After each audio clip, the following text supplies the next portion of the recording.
بالکل آخر میں اگر میں اس کو عام الفاظ میں اس کی سمری آپ نے جو بڑی بہترین باتیں کی کر پاؤں کہ ایک طرف سے وحشت اور دہشت کی راہداری کریٹ کی جا رہی ہے، دوسری طرف سے معاشی استحکام کی راہداری کریٹ کی جا رہی ہے، تو میں آپ سے پوچھنے ہی والا تھا کہ یہ راہداریاں جہاں سے گزر رہی ہیں وہاں پر تو بڑے انٹرسٹ ہیں، چین کے بھی اپنے انٹرسٹ ہیں، روس بھی برابر میں بیٹھا ہوا، تو کوئکلی آپ کے خیال میں یہ دونوں جو بڑی پاورز ہیں یہ کس طرح اس تمام نقشے پر اثر انداز ہو سکتی ہیں؟ دیکھیں یہ دونوں روس اور چین بہت احتیاط سے دیکھ رہی ہیں اس وقت جو مڈل ایسٹ میں ہو رہا ہے، کیونکہ دونوں کی خاص طور پہ چین کی گروئنگ انویسٹمنٹ ہے گلف سٹیٹس میں بھی. تو بظاہر آپ کو یہ ایران اور اسرائیل کا ایک کلیش نظر آ رہا ہے، لیکن اس کے نیچے جو سٹیکس ہیں وہ اس میں چائنا اور رشیا بھی ہے. اور اس کی وجہ یہ ہے کہ جب ہم اکثر کہتے ہیں مشرق وسطیٰ اور پھر ہم اس کو ڈفرینشیٹ کرتے ہیں ویسٹ ایشیا سے، یا جس کو امریکی کہتے ہیں نیئر ایسٹ. اب جو ایران میں ہو رہا ہے اس سے یہ جو باؤنڈری ہے، یہ جو فرق ہے between Middle East and Western Asia, وہ ختم ہوتا چلا جا رہا ہے. اور اس کی بہت گہری امپلیکیشنز ہیں پاکستان کے اوپر بھی، کیونکہ ہم اکثر مڈل ایسٹ کو دیکھتے تھے صرف خلیج ممالک کے زاویے سے، اور وہ ہمارے دوست ہیں، ہم ان کے تھرو اپنے انٹرسٹ پروٹیکٹ کرتے ہیں، ٹرکی کے تھرو کرتے ہیں. لیکن اب بات ہمارے بارڈر کے اوپر آ گئی ہے، اور اس کی بہت لانگ رن امپلیکیشنز ہیں. ہم چاہیں یا نہ چاہیں، اب جو مشرق وسطیٰ کی سیاست ہے اس کا ڈائریکٹ، یعنی بالکل ڈائریکٹ جو امپیکٹ ہے وہ پاکستان کی اکانومی پہ، پالیٹکس پہ، فارن پالیسی اور نیشنل سیکیورٹی کے اوپر ہوگا. تو ہمیں بڑے سوچ سمجھ کے چلنا ہے، خاص طور پر جو بلوچستان ہے اس کو ہمیں سب سے پہلے سٹیبلائز کرنا چاہیے. اس میں اچھا ہے کہ ہم بی ایل اے اور ان فورسز کو بھی فائٹ کر رہے ہیں جو ان کو باہر والے لوگ سپورٹ کر رہے ہیں. انٹرنل پولیٹیکل سیٹلمنٹ کرنی چاہیے اس سے پہلے کہ یہ جو خطے کی سیاست ہے وہ بہت تیزی کے ساتھ بدلے. ظاہر ہے کہ اب ایران سے بہت زیادہ سارا اسمگل شدہ تیل بھی ہمارے ملک میں آتا ہے، اس کا بھی جی ہمارا جی معیشت جی جی. تعلق ہے. ہمیں کنیکٹڈ رہنا پڑے گا، غور سے دیکھنا پڑے گا جو بھی ہو رہا ہے مشرق وسطیٰ میں. آپ کا بہت شکریہ ڈاکٹر عدیل ملک آکسفورڈ سے ہمیں بتا رہے تھے کہ جب آپ ذرا زوم آؤٹ کرتے ہیں اس تمام معاملے سے تو آپ کو نظر آتا ہے کہ حالات کس طرف جا رہے ہیں، اور حالات واقعتاً درست اور اچھے نہیں ہیں. ہم بریک بعد واپس آئیں گے تو ان حالات کا ایک زاویہ سیاسی طور پر دیکھیں گے، پاکستان کے لیے امپلیکیشنز کیا ہیں. ہمارے پاس سینیٹر شہری رحمان صاحبہ موجود ہوں گے.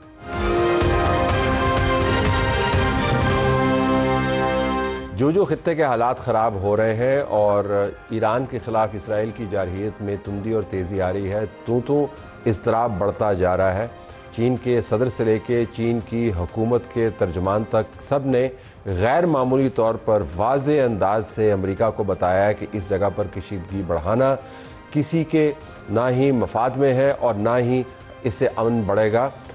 پریزیڈنٹ شی کے جو بیان ہے اس کے اندر تو تاریخ کے حوالے بھی دیے گئے ہیں، جس میں کہا گیا ہے کہ آپ نے فرانس کا انجام دیکھا، آپ نے برطانیہ کا انجام دیکھا، جس امپائر نے یہ سمجھا کہ وہ ناقابل تسخیر ہے اور لوگوں کی احترام اور ان کی جو عزت ہے وہ کھو دی ان کی نظروں میں، اس نے منہ کی کھائی. امریکہ کے ساتھ بھی یہی ہو سکتا ہے. ہم اس خطے کی کشیدگی کے حوالے سے پاکستان کے اوپر کیا امپلیکیشنز ہے اس کی بھی بات کرنا چاہیں گے. ہمارے پاس سینیٹر شہری رحمان صاحبہ موجود ہیں، نائب صدر پاکستان پیپلز پارٹی کی، سابق سفیر برائے امریکہ، اور ایک طویل اور تھکا دینے والے لیکن بڑے پروڈکٹیو دورے سے واپس آئی ہیں. سینیٹر صاحبہ بہت شکریہ. میں پہلے تو آپ سے جاننا چاہوں گا کہ واپس جب آپ گئی تھیں اس جگہ سے، آپ کا وفد، اس وقت حالات کچھ اور تھے. جب آپ واپس آئی ہیں تو اس کے اندر ڈراسٹک اور اسٹریٹجک چینجز آئی ہیں. میں آپ کے بیانات دیکھ رہا ہوں جو آپ ٹویٹ بھی کر رہی ہیں. پاکستان کے لیے اگر ہم امپلیکیشنز پر بات کریں تو آپ کی نظر میں پاکستان کے لیے اس کی امپلیکیشنز کیا ہیں، کنسیڈرنگ کہ اب تہران کے اندر حالات کیسے بنے ہیں اور ٹرمپ کہہ رہا ہے کہ آپ تہران کو چھوڑ دیں اور ایک کیوس نیکسٹ لیول پر جاتے ہوئے نظر آ رہا ہے.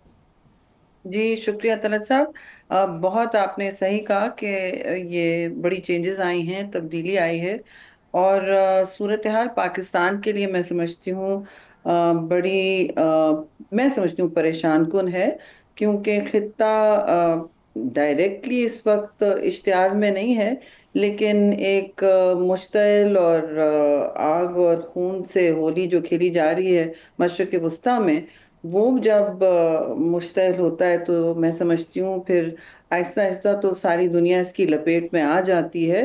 یہ بڑا ایک وائٹل چوک پوائنٹ ہے تیل کی برآمدات وغیرہ کے لیے اور ٹریڈ کے لیے. لیکن ویسے بھی یہ ہمیشہ ایک طاقت کا محور رہا ہے اور اس کی توجہ رہی ہے. ساری دنیا کی توجہ اس خطے پر ہمیشہ مبذول رہتی ہے. ہمارا تو ایران سے بارڈر ملتا ہے تو ظاہر ہے خطرہ ضرور میں سمجھتی ہوں ہم سب دیکھ رہے ہیں کہ یہ ایک ایسی جنگ ہے جو داغی گئی ہے. دیکھیے جس طرح پاکستان پر میسائلز داغے گئے ہندوستان سے بغیر کسی اشتعال کے بغیر پرووکیشن کے، اسی طرح وہاں ہوا ہے. اسرائیل نے حملہ کر دیا. اب بظاہر وہ کچھ کہتے ہیں لیکن سب کو پتا ہے ایمز کچھ اور ہیں، چاہے وہ ریجیم چینج کہہ لیں چاہے وہ نیوکلیئر ڈیوائس کو ہٹانا کہہ لیں. دونوں میں سمجھتی ہوں ایمز ہیں کیونکہ ان کو برداشت نہیں ہوتا کہ اسرائیل کے علاوہ کوئی وہاں نیوکلیئر پاور ہو اس ڈائریکٹ ریجن میں اور جو ان کو چیلنج بھی کرے. تو پاور ہونا ایک چیز ہے، پھر ان کو چیلنج بھی کر رہے ہیں. تو یہ ایک میں سمجھتی ہوں کوئی خطرے سے خالی بات نہیں ہے. اگر یہ جنگ پھیلتی چلی گئی یا طویل ہوتی گئی تو اس کو محدود یا لمیٹڈ رکھنا بڑا مشکل ہو جائے گا جی سب کے لیے. اور اس وقت امریکہ کا رد عمل کبھی تیز ہوتا ہے، کبھی اسرائیل کا وہ کہتے ہیں کہ ہمیں نہیں پتا اس کا، یہ اسرائیل اپنی طرف سے کر رہا ہے، پھر کہا جاتا ہے کہ نہیں ہم جانتے ہیں. تو ان کا اگر امن کی طرف رجحان جائے اور وہ کچھ ثالثی کریں تو سب کے لیے بہتری ہوگی. ایک ٹویٹ تو پریزیڈنٹ ٹرمپ کا تھا جس میں انہوں نے کہا کہ انہوں نے پاکستان انڈیا میں ثالثی کی اور وہ ادھر بھی ضرور کر کے دیں گے اور ان کو کریڈٹ نہیں ملتا لیکن وہ کرتے رہیں گے. آپ نے وہ بھی آپ کی نظروں سے گزرا ہوگا. لیکن ہر قسم کی خبر نکل رہی ہے اور تیز بھی ہوتی جا رہی ہے.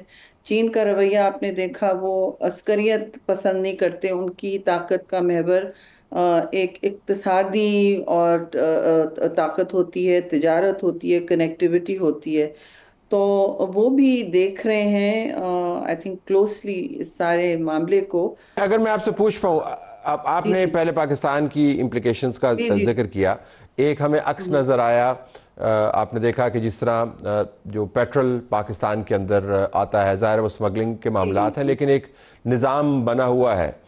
وہ نظام ڈسرپٹ ہوا، بارڈر بند ہوئے اور ہم نے دیکھا کہ بلوچستان کے جو دارالخلافہ ہیں، بڑے شہر ہیں، ان کے اندر پیٹرول کی شدید کمی ہوئی اور ہزاروں گاڑیاں پھنس گئیں.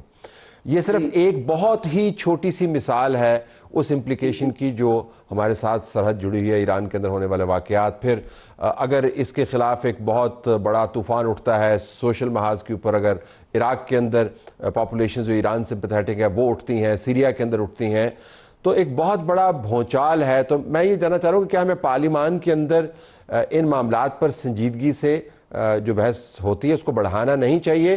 کیونکہ یہ تو رکے گا نہیں. ٹھیک ہے عسکریت نہیں چاہیے لیکن اس جی وقت جی صرف ایک ہی کام ہو رہا ہے اور وہ ہے تباہی. جی جی جی تو آپ حقیقت کی بات کر رہے ہیں مطلب جی بالکل. تو پارلیمان اس وقت آپ دیکھ رہے ہیں بجٹ میں مصروف ہے. پاکستان اپنی بجٹ کو بہت سیریسلی لیتا ہے جی، اور پاکستان کا پارلیمنٹ بھی اسے سیریسلی لیتا ہے. بہت اونچ نیچ ہوتی ہے اجلاسوں میں، دونوں فائنانس کمیٹیز بھی متحرک رہتی ہیں دونوں ہاؤسز کی. سینٹ نے 14 دن میں ریکمنڈیشنز پیش کرنے ہوتے ہیں اور 19 تک کر دیں گے. یہ ایک آئینی رول ہے تو اس کو آگے ہم نے بڑھانا ہوتا ہے. یہ اس وقت ظاہر ہے ملک اور ملک کے نمائندے اپنا پہلا کام کر رہے ہیں جو میں سمجھتی ہوں عوام کے بھی مسائل ہیں بہت انفلیشنری اور دوسرے بھی. اور آپ نے پیٹرول کی بات کی تو بالکل ضرور یہ بات ہوگی، لیکن اس وقت بجٹ پر فوکس رہے گا پاکستان کا. دونوں ہاؤسز نے ریزولوشنز قراردادیں پاس کی ہیں جی. پہلے فلسطین کے بارے میں بار بار کرتے رہے ہیں کیونکہ یہ ایک آن جی گوئنگ مسئلہ ہے اور بہت ہی سنگین ہے، وہاں تو نسل کشی جاری ہے. یہ والا جو ہے ایران کا نیا، اس پر بھی دونوں ہاؤسز نے یکجہتی کا اظہار مکمل کیا ہے اور میں سمجھتی ہوں یہ سب اس پر کڑی نظر رکھیں گے. آپ جس طرح مجھے یاد دلا رہے ہیں کہ حقیقت تو یہ ہے، ہم چاہتے کچھ ہے اور ہوتا کچھ اور ہے. تو دیکھیے سب کے کنٹرول میں یہ چیزیں نہیں ہوتی، لیکن ہر ملک کو اپنی اپنی پالیسی دینی ہوتی ہے، اپنی اپنی جو بھی مفاد ہیں اس کا تحفظ ضرور کرنا ہوتا ہے۔ اور میں یہ ضرور کہوں گی، کیونکہ میں اس طویل ٹور سے آئی ہوں جی، تو وہاں تو ہم نے بہت بھرپور پاکستان کا مقدمہ چیئرمین بلاول نے لڑا۔ سینیٹر صاحب I have to interrupt. I'm very sorry. I have to interrupt.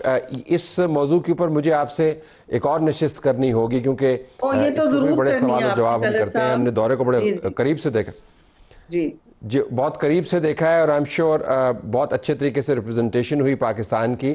اب جو چیلنجز ہے بہرحال ہندوستان سے بھی نپٹنا ہے، افغانستان کی غیر یقینی صورتحال ہے، ایران ہندوستان کے اندر جنگ ہو رہی ہے، بالکل جڑا ہوا ہے جی، ہاں اسٹریٹجکلی۔ جی بالکل جڑا ہوا، وہ ایک اور بڑا اہم ایشو ہے، اور ہم اس کے اندر سملیرٹی تلاش کریں گے کہ جو اسرائیل کر رہا ہے کیا وہ ہندوستان نے کرنے کی کوشش کی ہے نہیں کی۔ It's another but thank you very much for being with us۔ ناظرین، سینیٹر شہری رحمان صاحب ہمیں بتا رہی تھی کہ پاکستان کے لیے اس تمام معاملے کی امپلیکیشنز کیا ہیں۔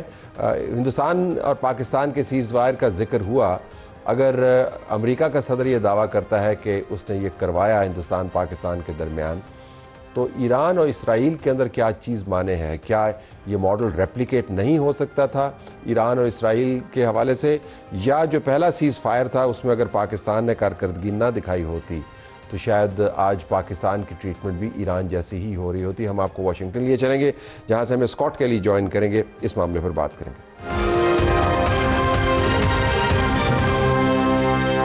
امریکہ میں موڈ کیا ہے؟ ہم آپ کو امریکہ لیے چلتے ہیں دوبارہ۔ اسکاٹ کیلی ہمیں جوائن کر رہے ہیں، انہوں نے بہت سے امریکہ کے جو تھنک ٹینکس ان کے ساتھ کام کیا ہوا ہے، retired U S Army Special Forces کے آفیسر ہیں جن کا تجربہ ہے افغانستان اور افریقہ میں۔ Mr Scott Kelly, thank you very much for being with us. Now I really want to ask you about the India-Pakistan ceasefire that Donald Trump has claimed at least 13 times, no less, to be underpinned by his efforts. Can we see something like that happen between Iran and Israel, again pushed by the US president? It's theoretically possible, but I don't think it's very likely.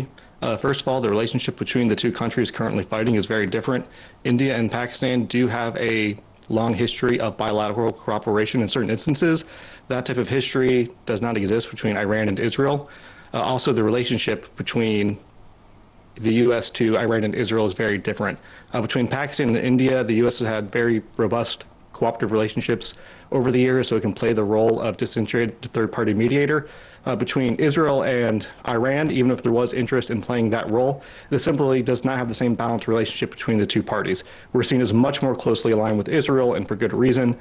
So the odds of the U.S. being able to be a third-party peace broker in the same way that it was with India and Pakistan, not very likely. I can't see Iran signing up for that.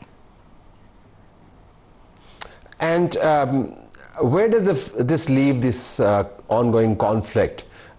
US cannot mediate because it is not trusted by Iran to be an honest and neutral mediator. The UN Security Council is hamstrung as always. Russia and China are talking sense from peace point of view, but from a distance. Where does it go from here? Well, the most likely outcome is that both Israel and Iran eventually both run out of the weapons they need to conduct these long-range strikes against each other. Israel is likely to try to pull the U.S. into a more direct role on the ground against Iran, something which is not very popular inside the United States right now, but we'll see how much pull they have in Washington, D.C. So that is the most likely outcome. This just goes on until Iran runs out of missiles, Israel runs out of weapons that they can respond with, and the U.S. finally makes it clear that they're not going to intervene on the ground on behalf of Israel. And then we just go back into the same terrible situation between the two countries that we've seen for decades now. I wish I had better news. You also mentioned, it doesn't look very sanguine and hopeful, but you mentioned Iran and Israel both running out of weapons. The general perception in Pakistan is that Israel's supply chains are infinite. So the U.S. it definitely has a history of backstopping Israel's weapons stockpiles with everything that they ask for. But the war in Ukraine has gone on long enough, and the war in Gaza has gone on long enough, that we actually do see the U.S. running out of stockpiles of key missile systems that would be required to carry on these type of long-range strikes and support Israel's air defense system. So although the perception is that the supply chain is infinite, I would caveat that with saying that there is a lot of robust support for continuing to supply Israel with everything they request from the United States. Our Congress has backed that for years. However, there are practical limitations with how many weapon systems the U.S. can produce, and we've seen the stockpiles of those weapon systems drop dramatically. So despite the perception and despite what Israel would like to believe, the United States cannot produce these high-end weapons infinitely. And what about Iran's supply chain? Well, Iran has shown a remarkable resilience in being able to produce ballistic missile systems, about 50 a month, current estimates show. They will eventually run out of the materials they need to produce those weapon systems, and it's a simple math equation. They're expending more ballistic missiles than they're producing. So eventually that stockpile will draw down to a point where they're no longer able to use them to threaten Israel. And towards the very end, just in 20-30 seconds, if it is possible, how do you see India-Pakistan ceasefire holding up? Well, so far, there have been cross-border skirmishes, but both sides appear to be committed to holding on to that peace agreement. I don't think either side is interested in annoying President Trump, who has taken a lot of credit, as you mentioned, for the success of that peace deal. And so there doesn't appear to be, other than internal nationalist rhetoric, a push from either side to escalate things further. The current status of the Indus Valley Water Treaty is a significant outlier in that, but there does seem to be a path forward to maintaining the current ceasefire. Mr. Scott, thank you very much for bringing your onto the table and sharing them with our viewers. Be well.